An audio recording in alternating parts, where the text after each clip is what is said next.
Hello warriors, I welcome you all to Phoenix CDS. Today we study chapter 15, standard 6, which is air around us. The air around us plays a major role in our life.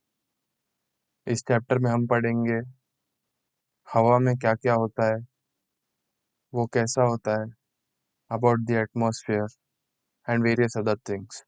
So let's start. एयर सुन के defence aspirants के दिमाग में पहले क्या आता है? It is the Indian air force.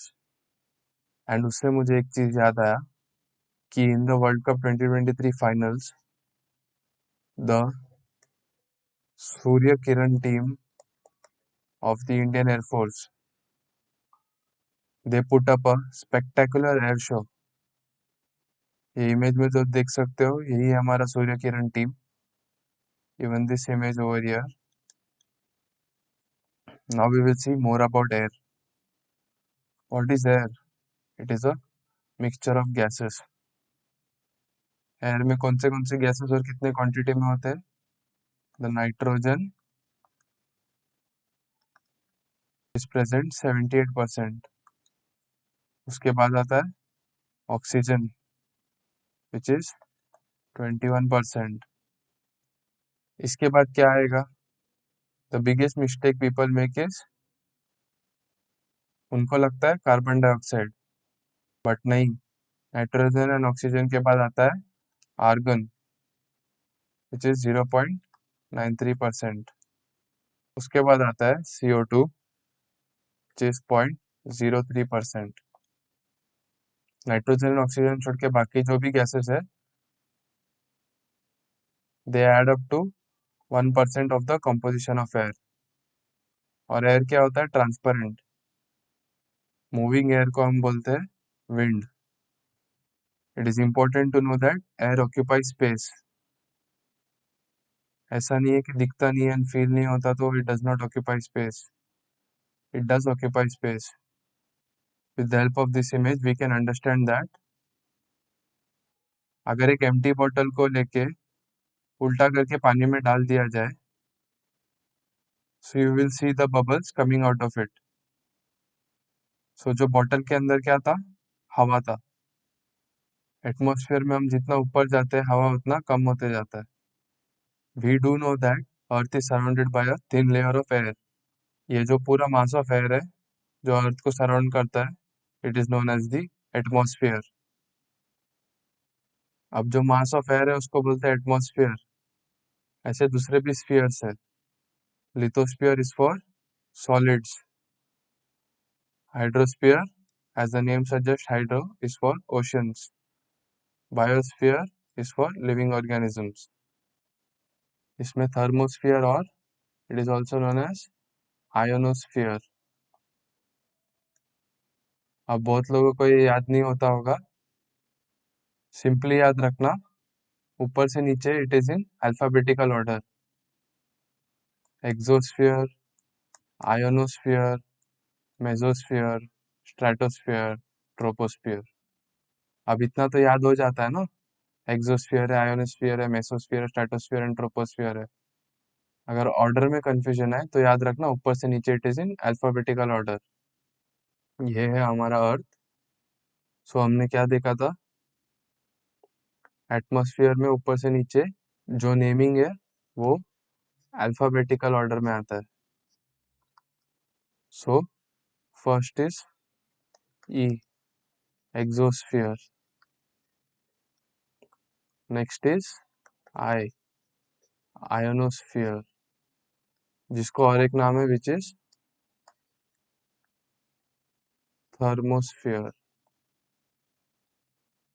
Next क्या आता है? M, which is mesosphere. Next comes is stratosphere.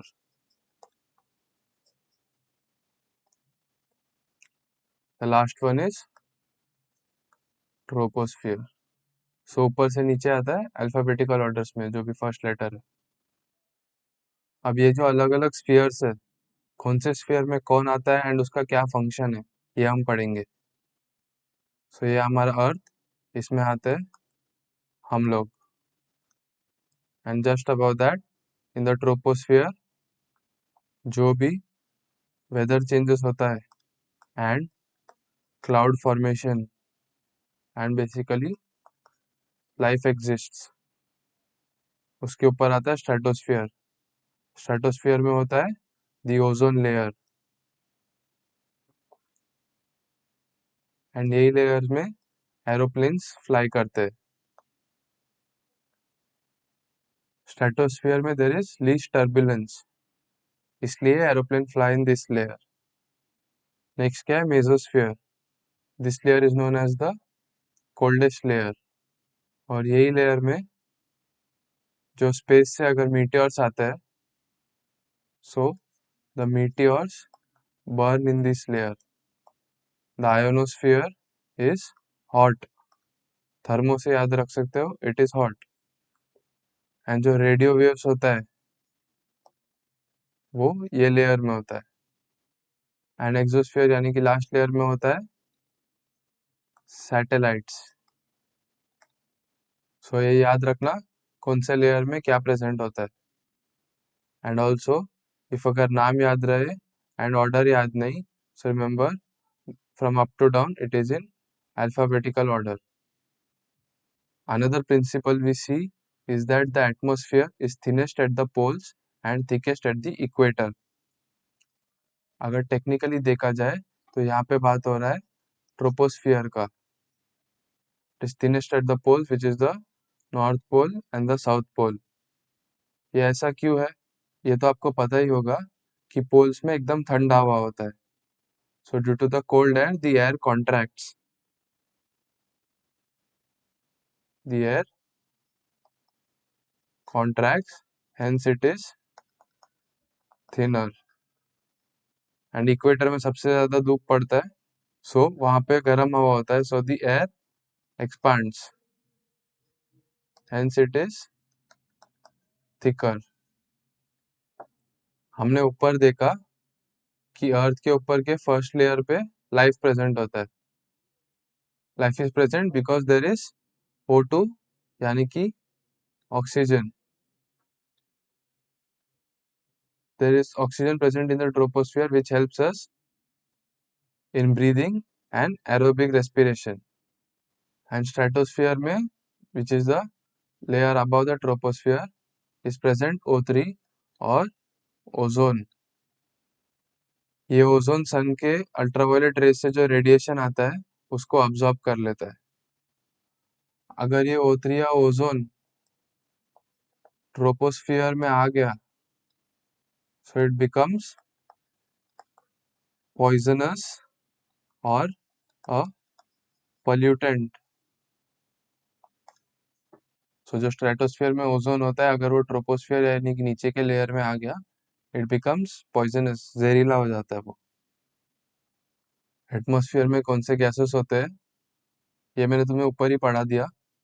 So the first is nitrogen which is 78%, next is oxygen which is 21%, third comes argon, third argon आता है, carbon dioxide नहीं आता। तो third is argon which is 0.93%, and next is carbon dioxide which is 0.03%। उसके बाद के ये gases उतने इंपॉर्टेंट नहीं है, बट अगर याद रख सकते हो तो रख लो। अब हमारे एटमॉस्फेयर में मोस्ट अबंडेंट एलिमेंट तो नाइट्रोजन है, so you will see eight other places. पूरे यूनिवर्स में सबसे ज्यादा अबंडेंट मटेरियल क्या है, it is hydrogen. And earth में कौन सा है, ऑक्सीजन। अभी आप सोचोगे एटमॉस्फेयर में तो नाइट्रोजन सबसे ज्यादा है, तो अर्थ में ऑक्सीजन क्यों बोल रहे हैं। सो यहाँ अर्थ का मतलब है the lithosphere and hydrosphere and atmosphere. ये तीनों स्फीयर्स को जोड़ के the most abundant element becomes oxygen, and then atmosphere में as seen above it is nitrogen. अब हमारे एटमॉस्फेयर के मोस्ट अबंडेंट एलिमेंट के बारे में हम पढ़ेंगे। So we know nitrogen is present 78% in air. अब ये जो नाइट्रोजन होता है, that is the gaseous nitrogen, it is unusable to plants and animals. जैसे एटमॉस्फेयर में वो प्रेजेंट है, प्लांट्स एंड एनिमल्स उसे डायरेक्टली यूज नहीं कर सकते। प्लांट्स में it plays a part in growth of plants, and animals में it is a key element in DNA and RNA. अब ये जो नाइट्रोजन है वो जैसा है उसे यूज नहीं कर सकते, so it needs to get fixed. So ये जो नाइट्रोजन फिक्स होता है, it is known as nitrogen fixation. We will see now the various ways of nitrogen fixation. पहला है नेचुरली बाय लाइटनिंग। जब लाइटनिंग गिरता है, so the energy from the lightning causes nitrogen to react with oxygen, और वो form करता है nitrogen oxide. ये नाइट्रोजन ऑक्सीजन मर्ज हो जाता है एंड फॉर्म्स नाइट्रोजन ऑक्साइड। अब यही नाइट्रोजन ऑक्साइड जब बारिश गिरता है उसमें डिसॉल्व होके बन जाता है नाइट्रेट्स, और ये nitrates are then carried on to the earth. ये जब मट्टी में गिरता है, it is then converted into ammonia. कौन करता है? The bacteria in the soil. अब यहाँ पे जो नाइट्रोजन ऑक्साइड्स बनते हैं, it is NO, which is nitric oxide, and N2O, which is nitrogen dioxide, and another nitrogen oxide formed is NO2, which is nitrous oxide। And ये जो nitrates है उसका केमिकल फॉर्मूला है NO3। अमोनिया का chemical formula है NH3। हमने देख लिया लाइटनिंग से ये कैसा कन्वर्ट होता है। First it merges with oxygen to form nitrogen oxide, फिर नाइट्रोजन ऑक्साइड बारिश में मिल जाता है एंड फॉर्म्स नाइट्रेट, एंड ये जब नाइट्रेट जमीन पे मट्टी में गिरता है, the bacteria converts it into ammonia, and then it is used by the plants. Image में हम देख सकते हैं कैसे लाइटनिंग गिर रहा है and how this process takes place. Next we will see biologically कैसे होता है ये। The enzyme nitrogenase converts N2, which is dinitrogen, to NH3। NH3 ऊपर पढ़ा था हमने, क्या है? अमोनिया। अब ये एंजाइम कन्वर्ट कर लिया, ये देख लिया हमने। Now we will see the nitrogen fixing bacterias. जो फ्री लिविंग बैक्टीरिया है, they are azotobacter and cyanobacteria. Cyanobacteria क्या है? It is blue green algae. Cyanobacteria क्या है? Anabaena and nostoc. एंड जो सिम्बायोटिक बैक्टीरिया है, सिम्बायोटिक मतलब दो चीज जो साथ में रहते हैं मिलजुल के। सो ये जो राइजोबियम है, it is present in leguminous plants. So rhizobium and leguminous plants are in symbiotic relation. ये जो लेग्यूमिनस प्लांट्स है उसके फ्रूट नोड्यूल्स में प्रेजेंट होता है राइजोबियम। ये bacteria helps in nitrogen fixation. ये इमेज में आप देख सकते हो, ये जो गोल गोल दिख रहा है, दैट इज राइजोबियम। अब हम देखेंगे पूरे यूनिवर्स का most abundant element, which is the hydrogen. Hydrogen is source of energy of all stars. सब stars including अपना sun, उसमें भी जो source of energy है वो है हाइड्रोजन। अब हम देखेंगे nuclear fusion and nuclear fission, ये दोनों क्या होता है। न्यूक्लियर फ्यूजन में दो elements, that is deuterium and tritium, which are the isotopes of hydrogen. ये दोनों फ्यूज हो जाते हैं, यानी कि मर्ज हो जाते हैं, and forms helium, and energy is produced leaving out a neutron. So जब दो एलिमेंट मर्ज हो जाते हैं and forms a new element, it is known as fusion, This is the process of nuclear fusion. Two or more atomic nuclei combine to form a single heavier nuclei. Fusion तो देख लिया, आप fission क्या होता है? Fission में आप देख सकते हो ये एक सिंगल न्यूक्लियाई है, it is split into two daughter nuclei and then यहाँ पे एक्स्ट्रा न्यूट्रॉन्स बच जाता है और यही प्रोसेस में they release the alpha beta and gamma rays. हमारा जो सन है वो यही प्रिंसिपल में काम करता है, which is nuclear fusion. So image में आप क्लियरली देख सकते हो that deuterium and tritium, which are the isotopes of hydrogen, they merge together or the fusion takes place and forms helium. Energy is released and an extra neutron. ये क्या है? Nuclear fusion. यहाँ पे आप देख सकते हो जब एक neutron is hit on a nuclear of an element, so दो अलग डॉटर न्यूक्लियाई बन जाते हैं and in the process energy is released and then these set of neutrons are released. This is the process of nuclear fission. अब nuclear fission में यहाँ पे भी आप देख सकते हो the elements mainly used are uranium and plutonium. अब जब ये न्यूट्रॉन्स यहाँ पे बन जाते हैं, so it will go and crash और एक यूरेनियम के न्यूक्लियाई को हिट करेंगे। सो ये प्रोसेस चलता ही रहेगा, it will create a chain reaction, right? इसको तो रोकना पड़ेगा ना, नहीं तो सब तबाह हो जाएगा। So boron is used to control the chain reaction. Boron actually क्या करता है? It absorbs neutrons. The element in the picture is uranium 235. सो इतना ही फर्क है एक न्यूक्लियर बॉम्ब में एंड न्यूक्लियर रिएक्टर में। Nuclear reactor is controlled process, whereas nuclear bomb में इट इज अनकंट्रोल्ड। क्या एम्प्टी बोतल में अंदर हवा होता है?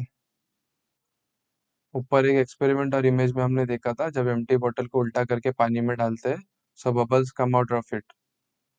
सो ये जो बबल्स क्या है? They are air present in it, so it is yes. Mountaineers carry oxygen cylinders. Why? बड़े पहाड़ पे ट्रैक करने के time mountaineers carry oxygen cylinders. ये क्यों करते हैं? Because as we go higher up in the atmosphere the air gets rarer. वहाँ पे हाई एल्टीट्यूड पे क्या होता है? HAPO, which is high altitude pulmonary oedema. Pulmonary हमेशा मतलब connected with lungs and oedema मतलब buildup of fluid in body. हमारे सोल्जर्स जो हाई एल्टीट्यूड एरिया में होते हैं या फिर सियाचिन में भी, ये एक रिस्क फैक्टर होता है, but only initially. After some time the body acclimatises to it. Acclimatisation and adaptation का डिफरेंस याद है ना? पहले एक चैप्टर में मैंने पढ़ाया था। In this image we can see ये कैंडल जल रहा है एंड जब ये कप उसके ऊपर हम रख देते हैं, उसको बंद कर देते हैं, तो कैंडल बुझ जाता है। So what do we understand by this? जब कप इसके ऊपर नहीं रखा होता है, so the air has oxygen present in it, so ये oxygen helps in burning of the candle. But ये जब कप बंद किया जाता है, सो एयर में सबसे ज़्यादा क्या प्रेजेंट है? नाइट्रोजन। सो ये nitrogen does not help in burning. Dust क्या होता है? It is collection of small fine particles. ये इमेज में आप देख सकते हो जो धूल मिट्टी जमा होता है, that is known as dust, and it can vary from time to time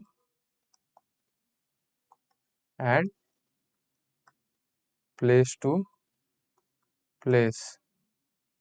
अगर तुमने ऑब्जर्व किया होगा, rainy area has less dust.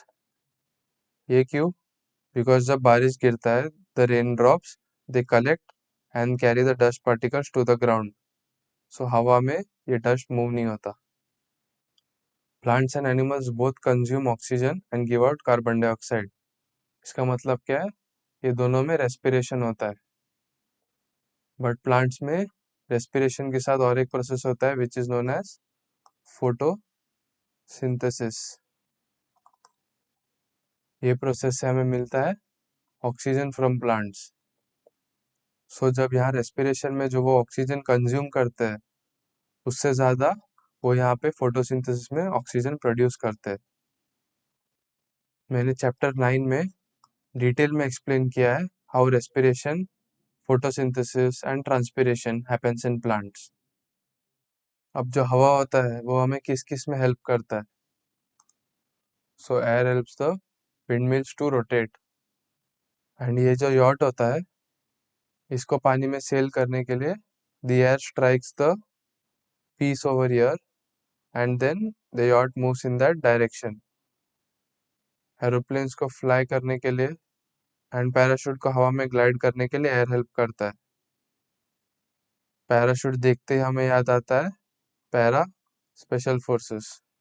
ये जो चिप्स का पैकेट होता है उसमें नाइट्रोजन गैस भरा जाता है। नाइट्रोजन गैस ही क्यों भरा जाता है? Because it is stable gas and non reactive. वो ज़्यादा रिएक्ट नहीं करता किसी भी चीज़ के साथ, and it also prevents the chips to react with oxygen. अगर ऑक्सीजन के साथ रिएक्ट किया तो वो चिप्स नरम हो जाता है। हमने ऊपर न्यूक्लियर फ्यूजन के बारे में पढ़ा। These are some nuclear fusion projects you should know. The first is the EAST, which is the Experimental Advanced Superconducting Tokamak. ये कौन कर रहा है? China. They are making a artificial sun-like thing. सन में जो न्यूक्लियर फ्यूजन होता है, जो हाइड्रोजन मर्ज होके हीलियम बनता है, they are trying to produce nuclear fusion similar to that of the sun. East किसका है? चाइना का। Next is ITER, International Thermonuclear Experimental Reactor. This is done jointly by many nations. और ये हो कहाँ रहा है? Is happening in France. Next is the CFETR. It is the China fusion engineering test reactor. This is a future project by China. This is the tokamak. ये project भी ongoing है, and ये मोस्टली ये East project के success के बाद ही होगा. They are learning from the project of China and then making improvements. अब ये टोकामैक होता क्या है? A tokamak is a machine that confines a plasma using magnetic fields in a donut shape that scientists call a torus. ये एक ऐसा बीच में structure होता है, एंड इसके बाजू में circular plasma is contained using magnetic fields. So जब ये प्लाज्मा कंटेन किया जाता है, it becomes very hot, giving out very high temperatures like the sun. ये पूरा प्रोसेस न्यूक्लियर फ्यूजन के प्रिंसिपल पे होता है.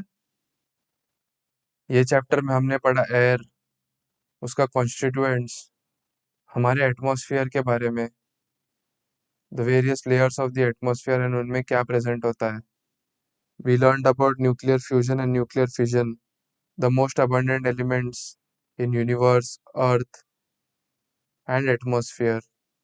एंड जो नाइट्रोजन होता है उसका फिक्सेशन कैसे होता है, एयर के रिलेटेड, ये सब हमने ये चैप्टर में पढ़ लिया. So thank you very much. Take care. जय हिंद.